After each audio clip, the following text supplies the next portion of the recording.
Hey, welcome to Supper with Stella. Today we're going to be making a spinach and artichoke pasta bake. So it's going to be kind of similar to like a spinach artichoke, like a creamy spinach artichoke dip, but it's going to be, there's going to be pasta in it, and it'll be served in a like casserole dish. We'll pop it in the oven later on.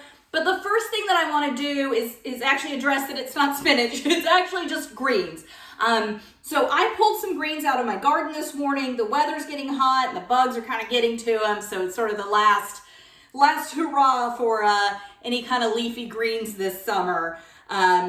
Generally they grow better in spring and fall. So typical time of year for them to kind of start dying out. But I have a big making any spinach at all, and I'm definitely not using frozen spinach. Usually when I make this, I just use the little packets of frozen spinach, thaw them, wring them out, get the excess water out of them, and then cook with that. It's the easiest and quickest thing to do. But I wanted to use greens for my garden, so I'm taking the extra step in doing that. So the first thing I'm going to do, which is not really a part of the recipe, of the original recipe anyway, is I just want to get these wilted down. I don't need to boil them for a long time or anything. I just want to get them wilted down. It's a ton of greens. This isn't even all of them. This is all of them. It's a ton of various types of greens, and I just need to make them smaller so that they'll fit in my dish. So I've got some, go through them, I've got some collards. I have a couple different varieties of kale. I've got black magic kale, and I forget what this one is, but two different types of kale, some Swiss chard. Unfortunately, the Swiss chard looked pretty rough, so I got very little Swiss chard. And then this is a scarlet, this big ruffly one is a scarlet kale. So they're all gonna get treated in a pretty similar fashion. I am just gonna go in and cut the ends off of the ones that are a little bit smaller, which all of these, my two types of kale right here they're a little smaller. So I am just gonna cut the tips off of those. Let me give myself some room. And then I am just gonna shred them up into much smaller pieces.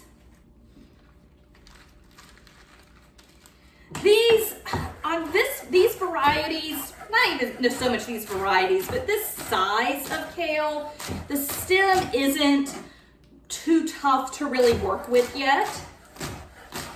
So as long as I'm cutting it fine, it'll be all right. And I'll just take the very bottom that's left and discard it because my stems are getting a little thicker, a little woodier. So in my saute pan here, I've just got a sprinkle of olive oil just to keep things from sticking. These, I just washed all these greens, so they're still fairly wet. Normally you don't want to put wet vegetables into your pot. I'm not trying to brown them. I am not looking for any amount of caramelization. I just want to get rid of some of the water. Okay, and so with the heat, the water is going to start cooking off on the exterior. It's also going to start cooking out of the interior, right? I mean, we're wilting this down, so we're drawing the water out of it.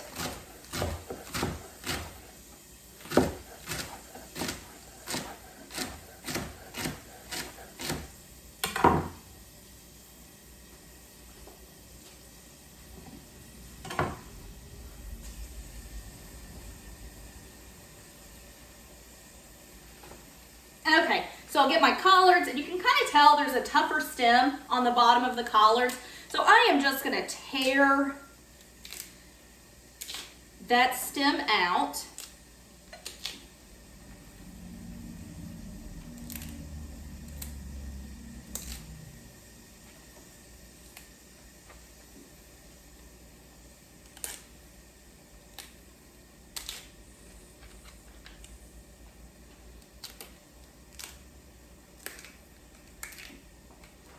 And then roll it up, pretty much do the same thing.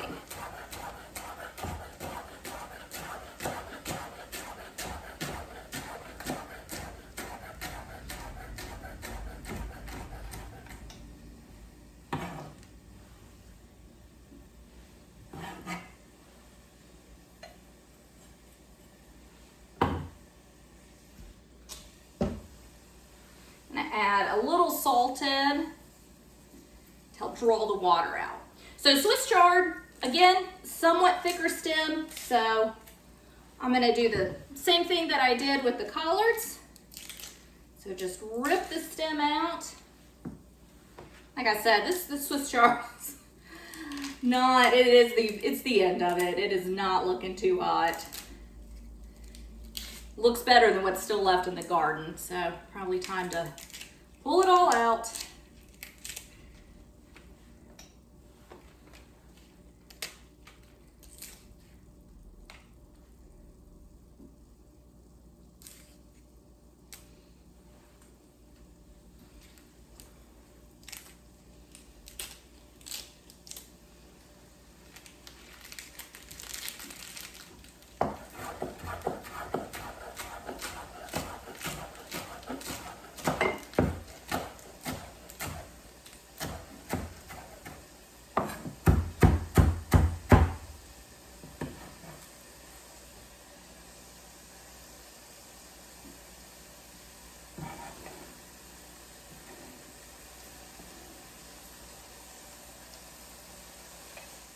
And with this fluffier, frillier kale, same thing I did with both the collards and the Swiss chard, is just kind of gun it. Like rip this stem out. And this one, actually, of all the greens I've just done, this one has by far the thickest stem. There we go. And just kind of strip them off.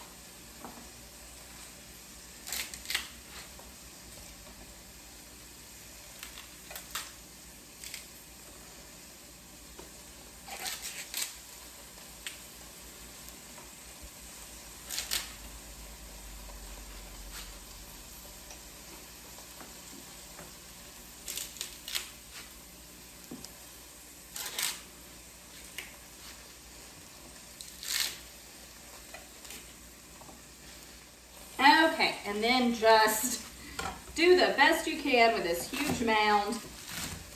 Just bit by bit, cut through it.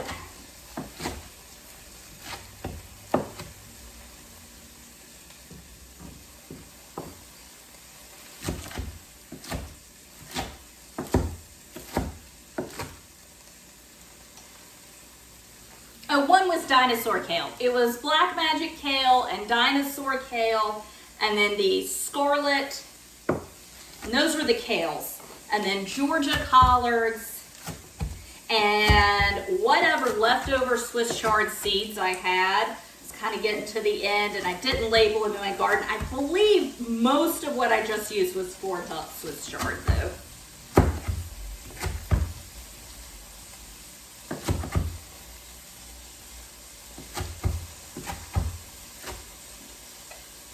Okay, so add this to the pot, salt it again, and again, this is not going to be a super long cook on any of this. I just want to just decrease its size.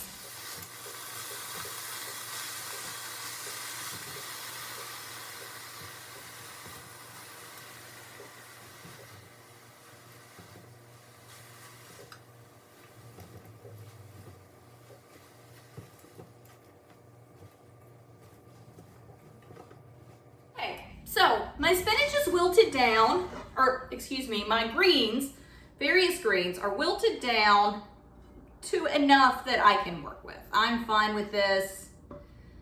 I could let them wilt down a little bit more, but it's fine.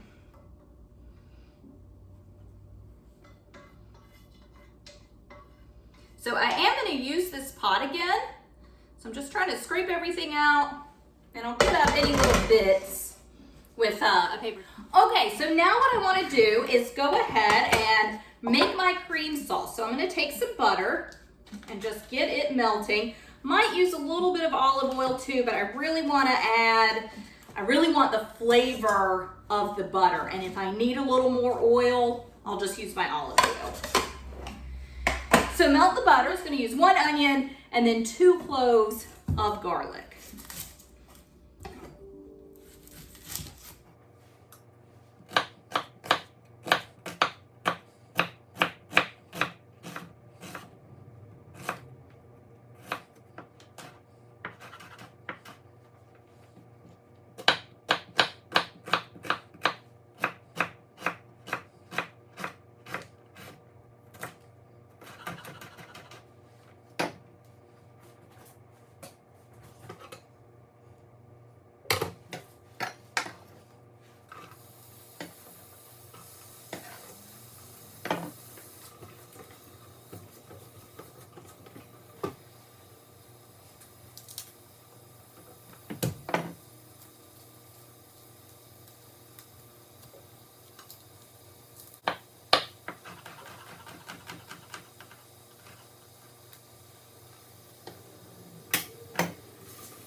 Okay, I ended up just using 1 clove of garlic. It was a pretty large clove, so I am just gonna go with the one. We're gonna have plenty of other flavors going on. So I just don't feel that I need that additional garlic flavor.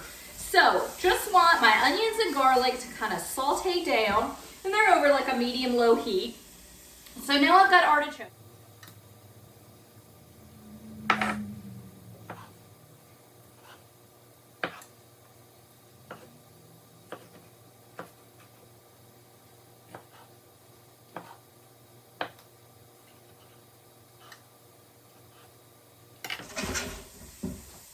Okay, so my onions have cooked down a little. They're kind of beginning to get clear. I can really smell the garlic. So I'm gonna go ahead and start building my sauce. So for my sauce, cream of milk. Pull this over a little. There we go. And now I am just gonna mix this, let this cook 5-10 minutes. Just let it start to thicken up. We're not looking for a bechamel sauce. There's no flour or anything in here, so we're not making a bechamel. It doesn't need to be super thick. Just want it a little thicker than it currently is. So I'm gonna go ahead, I didn't salt and pepper the onions, just forgot. So go ahead and get this sauce salted and peppered, and that's gonna help. Again, salt, you know, we used it with the greens to kind of draw out water. It's gonna help this thicken as it helps some of the liquid evaporate and reduce down, honestly, to the fat, to the creamy part of the cream. And I'm just gonna do a pinch of nutmeg. I'm out of the little nutmegs that you grate, and I just have the ground stuff, which it's completely fine. Gets a really bad rap. As long as your herbs and spices still smell potent, and that one definitely does, then they're fine to use. If you open a jar of ground nutmeg and you don't smell any nutmeg, then it's probably time to toss it and buy a new one, okay? But as long as you can still smell it, it's fine. But nutmeg goes really well with greens. It just kind of helps bring out, I don't know that it helps bring out a flavor, but it definitely just melts very well with greens. So I usually use nutmeg in applications like this. And I'm gonna go ahead and make my toppings. So I have got about, I don't know, 1/3 to a half, it's a handful. I have a handful of breadcrumbs. And I'm gonna add some Gruyere to it. So Gruyere is just a nice, kind of expensive cheese. You could substitute, it's in the same family as Swiss. So you could substitute with a Swiss, but I will definitely get my use out of this. We're not gonna use that much of it today. But it goes really well. It's kind of a classic cheese that goes with like a white sauce or like spinach artichoke dip. Usually there's Gruyere with it. Although oftentimes you will find Swiss with it as well. So I am just, it's such a funny shape. It's this really thin like shingle. It's a little shingle of cheese. And I'm trying to, I just want to grate a little bit of it. There we go. All right, so don't want a whole ton of it. It's really all about the artichokes and the greens and the sauce that we're making. I don't want it to be overwhelmed with cheese, but do want a nice little nutty flavor that it brings. So this is just our topping that we'll top our casserole with. So just mixing, I've got homemade breadcrumbs. My recipe calls for panko. You use what you have on hand, okay? Please don't go buy panko for just one recipe. I mean, panko's great. That's why I call for it. But when I have a ton of, I mean, I have panko on hand as well, but I have a ton of homemade breadcrumbs. So to top a casserole, that is definitely what I will be using. So just gonna let this thicken up for just a little bit longer.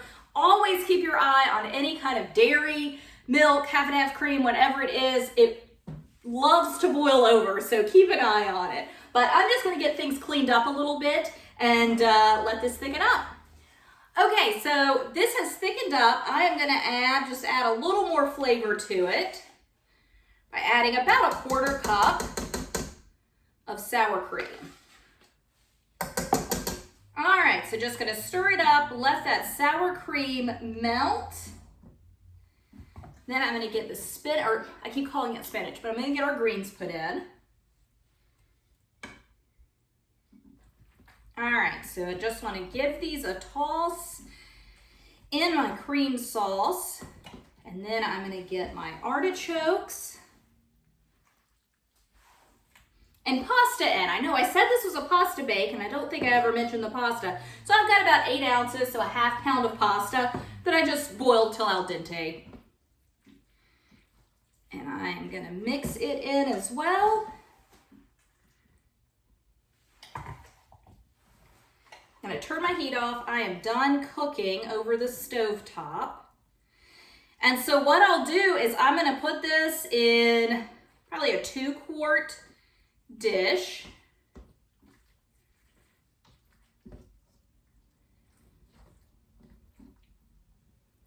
And bake it off, top it with our topping, and then bake it tonight. And that will be either a side dish, I don't know, this is pretty hearty. This might be the main dish. This looks delicious. Okay, so I've got a 2-quart baking dish. This is barely gonna fit in it, but I think it will fit. I just sprayed it with a little cooking spray to kind of help me with cleanup later. And I am just gonna pour all of this in.